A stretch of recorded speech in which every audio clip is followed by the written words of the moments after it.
नमस्कार विद्यार्थियों। एशिया महाद्वीप के उच्चावच का अगला भाग आता है, दूसरा वीडियो है ये। पहला वीडियो इसका ज़रूर देखें कि एशिया महाद्वीप के उच्चावचों को 5 भागों में विभाजित किया गया। जो सबसे पहला हमने पढ़ा था कि उत्तर का निम्न मैदानी भाग है। उसके बाद हमने दूसरा पढ़ा कि मध्यवर्ती पर्वतीय और पठारी भाग है। और उन पठारी भागों में कुछ पॉइंट रह गए थे कि तिब्बत का पठार है वो तारिम बेसिन, जुगेरियन बेसिन, सदाम का पठार, ईरान का पठार, एशिया का माइनर पठार, ये विशेष ध्यान रखना है। आर्मीनिया के गांठ ये सबसे महत्वपूर्ण है, जिसको अनातोलिया के पठार से, एशिया माइनर का पठार को अनातोलिया पठार के नाम से जाना जाता है। और ये टोरस और पोंटिंग दो पर्वत श्रेणियाँ उनके बीच में स्थित पठार है एशिया माइनर। एशिया माइनर का मतलब है एशिया का जो सबसे पश्चिम वाला भाग है, यूरोप से जो सटा हुआ भूमध्य सागर के तटीय वाला क्षेत्र है, वो आर्मेनिया के गांठ या अनातोलिया के पठार के नाम से भी जाना जाता है। अल्दान का पठार ये मंगोलिया के ऊपर रूस में स्थित है। सदाम का ये कुनलुन और अल्ताइन तांग पर्वत श्रेणी के मध्य स्थित है। जुगेरियन बेसिन, तारिम बेसिन, ये भी कुछ शब्द है थोड़े इस तरह से मिलते जुलते हैं, थोड़ा ध्यान रखना इनका। अगला तीसरा उच्चावच का भाग आता है दक्षिणी प्रायद्वीपीय पठार। पठारों की अगर पूरे एशिया महाद्वीप में बात करें तो 3 तरह के पठार हैं यहाँ पर। अरब का प्रायद्वीपीय पठार, उसके बाद भारत का प्रायद्वीपीय पठार और हिंद चीन का पठार। जितने भी पठार हैं वो सारे गोंडवाना लैंड के भूभाग हैं और सबसे प्राचीनतम भूभाग माने जाते हैं। एशिया के दक्षिण में इन पठारों को एक दृढ़ भूखंड के रूप में माना जाता है, जो भूकंपीय घटनाओं से बहुत कम प्रभावित है और अपना अस्तित्व बनाए हुए हैं। अरब का प्रायद्वीपीय पठार की बात करें तो ये सऊदी अरब में फैला हुआ है और जो एक तरफ फारस की खाड़ी है तो दूसरी तरफ लाल सागर है। ये सबसे प्राचीन कठोर रवेदार चट्टानों में ग्रेनाइट और नीस की प्रधानता वाले चट्टानों से बना हुआ है। लंबे समय तक अपरदन और अपक्षी भूगर्भीय हलचलों के कारण यह प्रायद्वीपीय पठार कहीं पर तो कटापटा है तो कहीं पर सपाट है। इस पठार की औसत ऊंचाई 2000 मीटर से अधिक है और ढाल इसका उत्तर की ओर है। जलवायु की दृष्टि से बहुत शुष्क क्षेत्र है, इसलिए ये मरुस्थलीय क्षेत्र में परिवर्तित हो रखा है। अत्यंत शुष्क होने के कारण इन चट्टानों का विखंडन और आवरण का सह बहुत अधिक हुआ है और तेज़ हवाओं के कारण ये रेतानी चट्टानी भाग है वो रेतीली परतें इसके ऊपर जम गई है, जिसके कारण ये मरुस्थलीय क्षेत्र में परिवर्तित हो गया। फिर भी ये अरब का प्रायद्वीपीय पठार है वो खनिज तेल और प्राकृतिक गैस का भंडार है, जहाँ पर विश्व के अधिकांश देशों को यहीं से खनिज तेल है वो प्राप्त होता है। दूसरा पठार आता है भारत का प्रायद्वीपीय पठार, जिसको आप आसानी से काफ़ी हद तक इसके बारे में जानते हो आप। भारतीय उपमहाद्वीप में जो प्रायद्वीपीय पठार है वो त्रिभुजाकार आकृति में है। इसका उत्तरी भाग है वो चौड़ा है, जबकि दक्षिण भाग नुकीला नुमा संरचना है। इस पठार के पूर्व में पूर्वी घाट है, पश्चिम में पश्चिमी घाट है और उत्तर की सीमा इसको अरावली, राजमहल, शिलांग की पहाड़ियाँ हैं वो बनाती हैं। इसमें दक्षिण पूर्वी राजस्थान, मध्य प्रदेश, पश्चिमी आंध्र प्रदेश, उड़ीसा, झारखंड, कर्नाटक, पूर्वी केरल, छत्तीसगढ़, तमिलनाडु, कुल मिला के लगभग ये प्रायद्वीपीय भारतीय पठार है वो 7 लाख वर्ग किलोमीटर में फैला हुआ है और इससे भी गोंडवाना लैंड का भूभाग मानते हैं। इस पठार की औसत ऊंचाई 1500 मीटर से अधिक है। इसका ढाल है वो पश्चिम से पूर्व की ओर है। अधिकांश जो नदियाँ हैं वो निकल के पश्चिम से पूर्व की ओर जाकर बंगाल की खाड़ी में गिरती हैं। ये पठार लंबे समय तक भूवैज्ञानिक इतिहास से गुजरा है और अपने निर्माण के अधिकांश समय में समुद्र तल से ऊपर ही रहा है, जिस कारण इस पर लंबे समय तक अपरदन क्रियाएँ चलती रही और भ्रंशन और विभाजन की क्रिया के फलस्वरूप है यहाँ पर विंध्याचल, सतपुड़ा और मालवा का पठार पर्वत श्रेणियाँ हैं। यहाँ पर कुछ छोटी पर्वत श्रेणियाँ जो इस पठार के दक्षिणी भाग में इलायची और नीलगिरी की पहाड़ियाँ पाई जाती है, जो मसालों के रूप में विश्व में प्रसिद्ध हैं।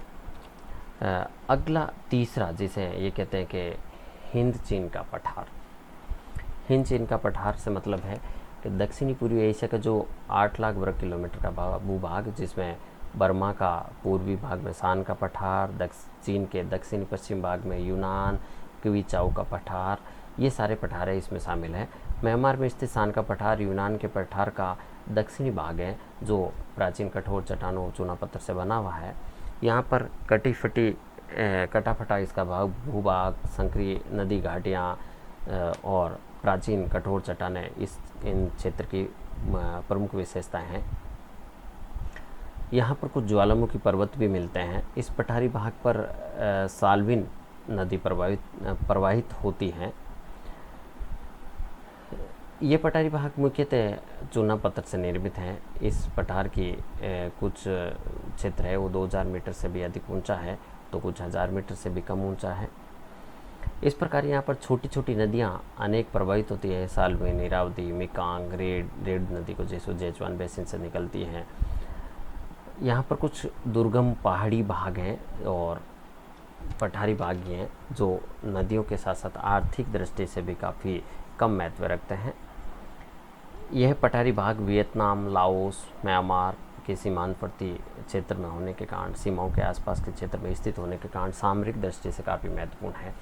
अगला आता है चौथा भाग, नदी घाटियाँ। एशिया महाद्वीप में नदी घाटियाँ क्षेत्रफल की दृष्टि से बहुत कम है, पर मानवीय उपयोग की दृष्टि से नदी घाटियाँ बहुत महत्वपूर्ण है।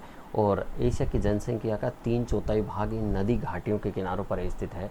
ये नदी घाटियाँ अत्यंत उपजाऊ मैदानों का निर्माण करती है, जहाँ पर बहुत बड़ी मात्रा में खाद्यान्न और जल की उपलब्धता रहती है। एशिया की जो सबसे महानतम नदी घाटी सभ्यता है वो सारी की सारी नदियों के किनारे बसी हुई है। इसीलिए इन सभ्यताओं को पालना भी इन नदियों को कहा जाता है, क्योंकि सारी की सारी एशिया की प्राचीन संस्कृति और सभ्यता इन्हीं नदियों के आसपास के क्षेत्रों में पनपी है। एशिया महाद्वीप की प्रमुख जो नदियाँ हैं, दजला, फरात, सिंधु, गंगा, ब्रह्मपुत्र, इरावदी, मिकांग, मिनाम, सिकियांग, ये प्रमुख नदियाँ हैं। इसके बाद अगला आता है 5वां, द्वीप समूह। यहाँ पर एशिया महाद्वीप के अरब सागर हो, चाहे बंगाल की खाड़ी हो, चाहे इंडोनेशिया के आसपास का क्षेत्र हो या जापान का भूभाग हो, वहाँ पर छोटे छोटे द्वीप है, द्वीप श्रृंखलाएँ हैं। इन द्वीपों का निर्माण ऐसा माना जाता है कि टर्सरी कल्प के नवीन मोड़दार पर्वतों के निर्माण के साथ भी हुआ है। इन द्वीपों में प्रमुख है क्यूराइल, होन्सू, शिकोकू, ये सारे के सारे जापान के द्वीप हैं। फॉर्मोसा ताइवान जिसे कहा जाता है, फिलीपींस, सेल्विस, बोर्नियो, जावा, सुमात्रा, ये इंडोनेशिया के द्वीप हैं। सिंगापुर एक बहुत विकसित देश है पूर्वी एशिया का। एशिया महाद्वीप के द्वीप खंडों में हजारों की संख्या में द्वीप है। अकेले फिलीपींस द्वीप समूह में लगभग 7100 द्वीप अलग अलग हैं। इंडोनेशिया में लगभग 13,000 द्वीप, इनमें से 6,000 द्वीपों पर आबादी रहती है। बहुत बाकी से छोटे द्वीप हैं जो पहाड़ी हैं। इस इंडोनेशिया के द्वीपों में कुछ ऐसे द्वीप हैं जो सक्रिय ज्वालामुखी है और जहाँ लगातार भूकंप और ज्वालामुखी की क्रियाएँ होती रहती हैं। इन द्वीपों में कुछ छोटे छोटे तटीय मैदान किनारों पर स्थित हैं, जहाँ पर कुछ जनसंख्या के बड़े नगर भी स्थित हैं। जो ये द्वीप हैं, यहाँ पर उष्णार्द्र जलवायु पाई जाती है। लावा जनित उपजाऊ मिट्टी के कारण यहाँ पर रबर, कॉफ़ी, मसाले, गन्ना, नारियल आदि का उत्पादन काफ़ी बड़ी मात्रा में होता है। अर्थात ये कहें कि बागायती कृषि की जाती है और कुछ मात्रा में है वो खनिज निकाले जाते हैं। तो इस प्रकार कुल मिला के एशिया महाद्वीप को जो ऊंचावचों को 5 भागों में विभाजित किया जाता है। इन 5 भागों में जो ये नदियां हैं, नदियों के जो नाम आ रहे थे पिछले, दजला, फरात, सिंधु नदी घाटी, मिकांग, अरब मरुस्थल, ये सारे के सारे जो द्वीपमाला हैं। तो इस तरह से ये जो 5 भूभाग थे एशिया महाद्वीप के, इन 5 भूभागों का वर्णन प्रस्तुत किया गया है। इसलिए विद्यार्थी इनको अच्छे से पढ़ ले, मैप को साथ में रख के एक बार ध्यान से पढ़े और कंठस्थ करें।